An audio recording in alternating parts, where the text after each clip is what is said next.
सा तालाब बना हुआ है। इसके पहले माननीय मुख्यमंत्री नीतीश कुमार जी यहाँ आए हुए थे और उस समय के जो हमारे डीएम साहब थे लोकेश कुमार, उन्होंने उनको भी आदेश दिया था कि लोकेश जी ये रोड बन जाना चाहिए। नीतीश कुमार यहाँ से आके घूम के चले गए हैं, उसके बावजूद ही रोड नहीं बना है। अब सोच लीजिए कि जब मुख्यमंत्री का आदेश हुआ डीएम साहब को और उसके बाद रोड नहीं। यहाँ सर जो आज की जो माहौल है अफसर का ना, वो डायरेक्ट नीतीश कुमार, जो नीतीश कुमार का रहा है कौन मंत्री या विधायक अफसर सुनता है सर आज के डेट में?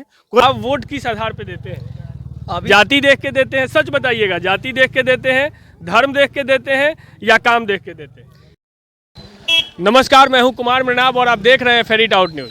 जैसा कि आप सब जानते हैं, गंगा विलास क्रूज जो चिरान में रुकी थी, विराम स्थल बनाया गया था गंगा विलास क्रूज के लिए। वे लोग जो यात्री थे इसमें, वो यहाँ निकल के भी आए, बाहर भी आए। यहाँ का जो ऐतिहासिक स्थल है, जो राजा मौर्य ध्वज की राजधानी है, वहाँ सब कुछ उन्होंने देखा। लेकिन गांव वाले इस बात से काफ़ी उत्साहित तो है कि उनका जो गांव है वो एक ऐतिहासिक स्थल है, यहाँ से विदेशी यात्री भी यहाँ घूमने आ रहे हैं। इस उत्साह के साथ साथ लेकिन वे खुद को उपेक्षित भी महसूस करते हैं तब जब वो हमें ये सड़क दिखाते हैं। मैं आपको दिखाना मैं अपने कैमरामैन से रिक्वेस्ट करूंगा कि जरा इस सड़क को दिखाइए। ये सड़क आप देख सकते हैं, जो इसे सड़क कहना भी अन्याय है क्योंकि इसमें सड़क अब कहीं बची नहीं है। ये पूरा का पूरा गड्ढा है, पानी से भरा हुआ है। ये एक छोटा सा तालाब बना हुआ है और ग्रामीणों का कहना है कि ये काफ़ी उपेक्षित महसूस करते हैं, काफ़ी निराश होते हैं। काफ़ी इन्होंने शिकायतें भी की हैं अलग अलग जगहों पे, जनप्रतिनिधियों के यहाँ भी, प्रशासन के यहाँ भी, लेकिन इनकी कोई सुनवाई नहीं होती है। आइए अब विस्तृत जानकारी इन्हीं लोगों से लेते हैं कि आखिर क्या वजह है कि ये सड़क बन नहीं रही है और ऐसी क्या वजह है कि जो जनप्रतिनिधि हैं इनके, जिन्हें ये वोट देकर सत्तासीन करते हैं, कुर्सियों पे बिठाते हैं, वो इनकी क्यों नहीं सुन रहे हैं। चाचा, सबसे पहले तो मैं आपका नाम जानना चाहूँगा। रामदेव है। अच्छा, आप यहाँ इस गाँव में कब से हैं? तो बच्चे ही से है। अच्छा, ये जो सड़क है ये कहाँ से कहाँ को जोड़ती है? एक सड़क यहाँ से तवारी घाट तक ले जोड़ती है। बंगाली बाबा के मठ के आगे ले चल जाएगा। अच्छा, ये सड़क कब से ऐसी हालत में है? बहुत दिनों से। ये तो कहीं बनना ही नहीं है। एक एक करके। थोड़ा सा सोलिंग वोलिंग हुआ रहा तो खत्म हो गया, तो अब से पीछ नहीं हुआ। अच्छा, ये अभी पूरा गड्ढा बना हुआ है। ऐसी स्थिति कब से है? इसमें पानी लगा हुआ है, ये पूरा गड्ढा बना हुआ है और आने जाने वाले जो यात्री हैं, जो साइड से आ रहे हैं, रात बिरात अगर अंधेरे में आते हैं तो उनके लिए खतरनाक भी है। 10 साल से ऐसे पानी लगता है, बाकी दूसरा राह से लोग निकालता है, इसमें जगह ही नहीं है जाने आने का। अच्छा, ये पिछले 10 सालों से है। अब सर आगे आइए। आप लोग जैसा चाचा बता रहे हैं कि 10 सालों से सड़क है, आपने अपने जनप्रतिनिधि या कहीं शिकायत नहीं की इसको लेकर? 70 लोग शिकायत करता है लेकिन कोई सुनता कहाँ है। सब लोग आता है, घूम के देख के जाता है। हाँ, जब चुनाव आ गया तो आगे देखा, हाँ एकदम लिख लेते हैं, एकदम इस अफसर के यहाँ देर बन जाएगा, लिख देंगे लोग। फिर चुनाव बीतता है, सब लोग अपना अपना। अच्छा, आपके यहाँ के विधायक और सांसद कौन है? यहाँ का विधायक है सुरेंद्र राम। अच्छा, कब से हैं वो? अभी तो आपके जीते हैं 2000 में। अच्छा, 2020 में। 2020 में मंत्री हुए हैं। यहाँ का सांसद हो गए रूढ़ी जी, राजीव प्रताप रूढ़ी जी हैं छपरा। वो कब से हैं? ये तो हमको लगता है 15 साल से लगता आ रहे हैं अभी। तो आप सांसद जी के पास गए थे? सांसद जी के पास यही लोग दिखाने के लिए घेराव किया था रोड पर कि सर चल के इसको देखा जाए, तो लोगों पे FIR करिए सांसद जी। अच्छा, सांसद जी ने लोगों पे FIR करवा दिया जब आप लोगों ने उनके घेराव की, ताकि वो आके इस सड़क को देख सकें। और जो विधायक जी हैं उनके पास गए कि नहीं कभी? विधायक जी तो बोले हैं अफसर को, जेई को बोले थे एक दिन, तो जेई फोन किए थे कि आ रहे हैं देखने के लिए, लेकिन अभी तक कहाँ है जेई। अच्छा, आखिर ऐसी स्थिति कब तक बनी रहेगी? अरे भैया, ये तो हमारे यहाँ के हम बासी हैं, ये तो गलती कर दिए कि बोल दिए कि 10-12 साल से हम जब से देख रहे हैं इस रोड को, तो कभी बना ही नहीं है। कभी बना ही नहीं है, नाला है ना रोड है। इसे रास्ता से कन्या दूल्हा जो जाता है कान्हा पर उठा करके ले जाया जाता है। अच्छा, दुर्भाग्य है हमारे क्षेत्र के, हम लोग की जनता के की तरह से क्या हम लोग विधायक MP के साथ क्या गलत की हैं। वोट दे देते हैं, आते हैं, वोट लेकर चल जाते हैं। और नीतीश जी यहाँ आए हैं, संविधान यात्रा किए हैं। इसका संविधान पहले निकाले ना, इसका संविधान निकाले, आते हैं लोग वोट। इस समस्या का कोई समाधान नहीं कर रहा है। DM साहब भी आएंगे, CO साहब भी आएंगे। अभी तो पूरी की पूरी प्रशासन यहाँ पहुँची हुई थी। प्रशासन आई हुई है, पर्यटक स्थल यहाँ से 10 कदम दूरी पर है, लेकिन इस पर इधर लोग आया ही नहीं। देखा कि मैंने यहाँ ले जाएंगे तो सब लोग अफसर भग जाए, बेइज्जती हो जाएगा, इसलिए यहाँ नहीं कोई आया, उधर से उधर रिटर्न कर दिया लोग। खाली गाड़ी नहीं बालू वाला आता है, उसी के लिए सूखा है। और न तो यहाँ पानी चलने में मुश्किल होता है, गिर जाता है सब लोग, वैसा होता है। साल में 10 आदमी 20 आदमी को जरूर पैर टूटता है। गरीबों को तो कमाए खाएगा कि पैर के दवाई करवाएगा। जब ये रास्ता बना था, इस रास्ता को नीतीश कुमार को भी दिखलाए थे हम लोग कि सर देखिए ये रास्ता नहीं बना है, वो भी देख कर चले गए, लेकिन आज तक नहीं अच्छा, बना। यहाँ तक मैं देख पा रहा हूँ ये ढलैया रोड है, ऐसी क्या वजह है कि इसके आगे नहीं बनाई गई? ये आए करोड़ों की लागत से बनने वाला है, ये हम लोग के फंड से नहीं बनेगा। तो वो करोड़ों मतलब 50-60 साल में नहीं आया? अब क्या, अब नीतीश कुमार जाने, उनको भी दिखलाए हम लोग कि ये सर इसको बनाइए। अच्छा, इस सड़क को नीतीश कुमार जी देख के जाते हैं? हाँ देखे थे, देख करके गए हैं, घुमाया गया है, कांख में हाथ लगा करके मंदिर में, और वो सब पर ले जाकर दिखाया गया है, तब पर भी नीतीश जी भी इस पर ध्यान नहीं दिए हैं। अच्छा, इसकी खास वजह क्या है? क्या चूंकि अभी जो आपके सांसद हैं वो भाजपा से हैं, जो मंत्री जी हैं वो विपक्ष में है, मतलब केंद्र के विपक्ष में है, यहाँ सत्तासीन है, दोनों अलग अलग पार्टी से हैं, विरोधी दल में हैं, और दोनों इस समस्या का समाधान नहीं कर रहे हैं। तो ऐसा क्या लग रहा है आपको? आप लोग वोट नहीं देते हैं? ना, हम लोग तो वोट दे देते हैं। किसको वोट दिए थे विधायक? हम लोग तो अब सुरेंद्र राम को, और हम तो प्योर भाजपा ही हैं, हम तो मैंने जादव हैं, लेकिन हम राजद को बीजेपी को वोट देते हैं, लेकिन वो भी ताकता नहीं है। MP कभी तकता ही नहीं है इधर। मतलब आप लोग दोनों को ही वोट देते हैं, अलग अलग पार्टी में होने के बावजूद, और दोनों ही आपके काम को नहीं दोनों हम लोग के जनता के साथ घातक व्यवहार कर रहे हैं। इसलिए इस पर आप लोग मीडिया वाले हैं, आपसे निवेदन कर रहे हैं कि ये ऊंचा से ऊंचा अधिकारियों को यहाँ आप चौंका दीजिए। मैं एक बार अपने कैमरामैन से रिक्वेस्ट करूंगा कि जरा ग्रामीण जो है वो अपनी समस्या बता रहे हैं, अपनी दुखों को बता रहे हैं। उनका ये भी कहना है कि वो भाजपा को भी वोट देते हैं, जो सुरेंद्र राम जी विधायक हैं उनको भी वोट देते हैं। वो बता रहे हैं कि नीतीश कुमार जी को यहाँ ला के वो दिखा चुके हैं इस सड़क को, लेकिन इस सड़क का निर्माण अभी तक नहीं हुआ। इनका कहना है कि जब शादियाँ होती हैं, वैसे में दूल्हा हो या दुल्हन हो, उसे कंधे पे उठा के इस गड्ढे और इस जो नरकीय स्थिति बनी हुई है उसके पार ले जाना पड़ता है। लेकिन प्रशासन से लेके जो सरकार में बैठे हुए लोग हैं, जो सांसद हैं, जो विधायक हैं, जितने भी जनप्रतिनिधि हैं, वो सब इस समस्या की अनदेखी कर रहे हैं। सर, आप बताएंगे कि ये समस्या का कुछ समाधान है?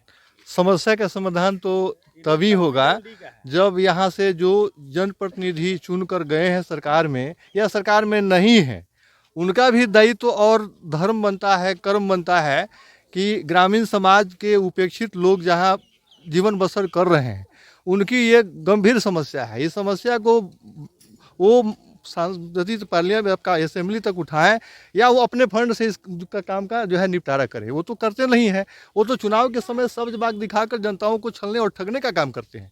तो इससे मतलब सामान्य जनता जो है अभी त्रस्त है, आहत है, लेकिन इससे उन लोगों को जो है मतलब सीख ले करके सुधार संबंधी जो है उनकी अपनी सोच होनी चाहिए।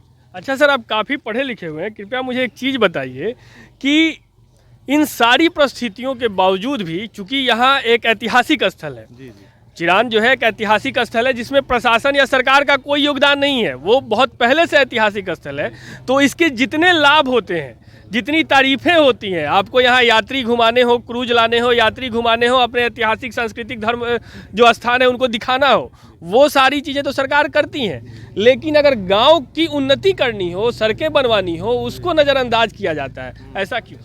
ऐसा इसलिए कि अक्सर गांव समाज के लोग भोले भाले होते हैं, वो लोग जो है उनका जो है बराबर जो है वो खुशामद नहीं करते हैं, उनकी चापलूसी नहीं करते हैं, तो उनकी समस्या जहाँ की तहाँ है, उस समस्या पर वो लोग जो है वो मतलब ध्यान नहीं देते हैं। इसलिए कि हमारी गांव की जो जनता है वो किसान मजदूर हैं, कमाने खाने वाले हैं, उनके पास वो साधन सुविधा नहीं है, उनके पास अप्रोच नहीं है, वहाँ तक जाने की जो है उनके पास कोई मतलब स्थिति परिस्थिति साधन सुविधा नहीं है, तो वो जो है मतलब अपने को जहाँ है वहीं है, उसी फटेहाल स्थिति में जीवन बसर कर रहे हैं। उनके बाल बच्चे भी जहाँ तहाँ जो है फटेहाल स्थिति में रह रहे हैं। अब शादी विवाह की समस्या में कोई यहाँ जो है शादी विवाह के लिए कोई अइबे नहीं करेगा कि यहाँ शादी विवाह। अभी जो हमारे प्रशासन के लोग या प्रतिनिधि लोग यहाँ आए हैं, पर्यटन स्थल में विदेशी लोग भी आए और उनके स्वागत में सारे लोगों की भीड़ इकट्ठा हो गई, सारे प्रशासनिक लोग उनकी जो है मतलब अभिवादन में स्वागत में पहुंच गए, लेकिन आने के बाद ये उनके आंखों के सामने दिखाई नहीं दे रहा है कि ग्रामीण समाज के लोग कितना मतलब त्रस्त स्थिति में जीवन जी रहे हैं। ये तो मूल समस्या है। और मूल समस्या को जब तक वो लोग जो है दरकिनार कर चलेंगे तब तक हम लोग फटेहाल स्थिति में रहेंगे। फिर चुनाव का समय आएगा, समान लोगों के बीच आ करके लोग लुभावना बात करके सब्जबाग दिखा करके अपना मतलब साध लेते हैं। तो ये तो मतलब ये बहुत शर्मनाक बात है। इस पर मतलब गंभीर चिंतन होना चाहिए। समाज के लोगों को उनके सामने विरोध भी होना चाहिए कि आप जो है पर्यटन स्थल के दर्शन के लिए आते हैं तो ये आपके आंख में दिखाई नहीं दे रहा है कि हम लोग किस हालात में हैं, किस स्थिति से जीवन जी रहे हैं। हमारी समस्या को कौन सुनेगा? हम तो जो है नरेंद्र मोदी तक नहीं न जाएंगे, हम तो बिहार सरकार तक नहीं जाएंगे। आप हमारे प्रतिनिधि हैं, आप सूत्रधार हैं। इस समस्या को आप सरकार तक ले जाएं, या मतलब विरोधी में है तो विरोध में भी वहाँ आप इसकी आवाज़ को उठाएं ताकि इस समस्या का निदान हो सके। आप सर काफ़ी युवा हैं, मैं आपसे जानना चाहता हूं, जैसा कि सर ने बताया कि जब चुनाव आएगा फिर वो लोग आएंगे, लोक लुभावनी बातें होंगी और वोट दिया जाएगा। आप वोट किस आधार पे देते हैं? जाति देख के देते हैं? सच बताइएगा, जाति देख के देते हैं, धर्म देख के देते हैं या काम देख के देते हैं? अरे अभी तक तो यहाँ के लोग जाति आधारित ही वोट करते हैं, काम पे तो कोई वोट देता नहीं है। लेकिन इस बार आने वाले लोकसभा चुनाव में अगर 2024 तक हमारा ये रोड नहीं बनेगा तो हम लोग वोट का बहिष्कार करेंगे। नोटा? हाँ, नोटा दबाएंगे, कोई विकल्प नहीं है तो नोटा दबाएंगे। आप सर किस आधार पे वोट देते हैं? अरे हम लोग क्या किस आधार पर हम लोग कहें? देखिए स्थिति देखिए रहे हैं, जबकि मंत्री जी PWD को जेई को बोले फ़ोन करके हमारे सामने कि उस रोड को जाके देख के जल्दी नहीं, देखिए आपके मंत्री जी ने जेई को बोला होगा, कोई उसमें दो राय नहीं है। लेकिन जहां तक मेरा मानना है, कोई भी जेई इतनी हैसियत नहीं रखता है कि वो एक मंत्री की बात को बिना उनके अनदेखी किए टाल दे। यानी उनका ध्यान नहीं होगा तभी जेई नहीं आया है यहाँ। सर जो आज की जो माहौल है अफसर का ना, वो डायरेक्ट नीतीश कुमार, जो नीतीश कुमार कर रहे हो, कौन मंत्री या विधायक अफसर सुनता है सर? आज के डेट में कोई नहीं सुन रहा है। डायरेक्ट नीतीश कुमार का कोई विधायक का, मंत्री के कोई विधायक का बात नहीं अफसर सुन रहा है। अच्छा, अगली बार वोट किस आधार पे देंगे? जाति देख के, धर्म देख के या काम देख के?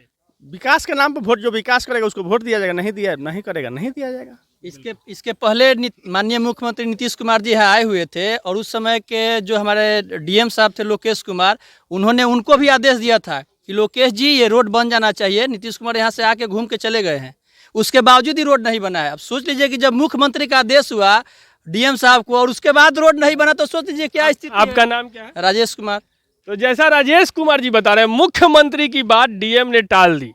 आप समझ सकते हैं कि जिस सरकार में, जिस तंत्र में मुख्यमंत्री की बात के बावजूद भी अगर सड़क नहीं बनती है तो आखिर ये लोग कहाँ जाएंगे? अब इनका अगला जो कदम हो क्या, ये अमेरिका के राष्ट्रपति के पास जाइए गांव वाले। तो आप समझ सकते हैं, हालांकि ये बात हास्यास्पद ही है कि इतनी छोटी सी काम, ये छोटा सा सड़क अगर मुख्यमंत्री के कहने के बाद नहीं बन रहा है, जैसा गांव वाले बता रहे हैं कि बहुत ही परेशानियों का सामना करना पड़ता है। ये एक ऐतिहासिक स्थल है, पर्यटन स्थल है, वहाँ पे अगर हमारी सड़कें ऐसी रहेंगी तो आप सोच सकते हैं कि आने वाले दिनों में हमारे इस पर्यटन स्थल का, जिसका मुख्यमंत्री जी बहुत दावा करते हैं कि हम अपने जो पर्यटन स्थल हैं उनको बढ़ावा देंगे, उन्हें विकसित करेंगे, उन दावों में कितना दम है ये आप इन सड़कों को, इन जगहों को मैं अपनी दूसरी तरफ भी दिखाना चाहूँगा जो सड़कें बनी हुई हैं। यहाँ भी आप देख सकते हैं, जरा बाइक आगे बढ़ाइए, आप इन सड़कों को भी देख के समझ सकते हैं कि इनकी क्या स्थिति है। अगर आप किसी पर्यटक को, जो जैसा कि अभी विलास क्रूज आया हुआ था, गंगा विलास क्रूज, उसमें बैठे किसी भी यात्री को अगर आप इन सड़कों से लेकर आते हैं या इन सड़कों से आप उन ऐतिहासिक स्थलों पर ले जाते हैं तो सोचिए हमारे बिहार, हमारे भारत की जो छवि होगी वो कैसी बनेगी। हालांकि 2007 में मुख्यमंत्री लोकेश कुमार डीएम रहने के सामने एकदम विवाद हो रहे। हालांकि मैं उम्मीद करूंगा कि जो हमारे यहाँ के विधायक हैं और जो एमपी हैं राजीव प्रताप रूढ़ी जी और सुरेंद्र राम जी, वो दोनों इन खबर को देखने के बाद, अगर आपने पहले नहीं किया है तो कम से कम अब भी इस सड़क का निर्माण करवाएं। और जो हमारे ऐतिहासिक स्थल, आप इन गांव वालों को ना देखें, लेकिन कम से कम इस ऐतिहासिक स्थल का, इस पर्यटन स्थल का, क्योंकि अब आप यहाँ विदेशी यात्रियों को भी लेके आ रहे हैं, भारत और बिहार की छवि को धूमिल होने से बचाने के लिए ही सही इस सड़क का और इस गाँव का विकास करें, इस सड़क का निर्माण करवाएँ और गाँव की जो साफ़ सफाई है, जो सड़कें हैं, उसको ध्यान दें, उसको विकसित करें। तो ऐसे ही तमाम खबरों के साथ जुड़े रहने के लिए आप देखते रहिए फेरी टाउट न्यूज़। अगर आपने हमारे चैनल को अब तक सब्सक्राइब नहीं किया है तो कृपया सब्सक्राइब कर दें। मैं कुमार मृणा, बहुत बहुत धन्यवाद।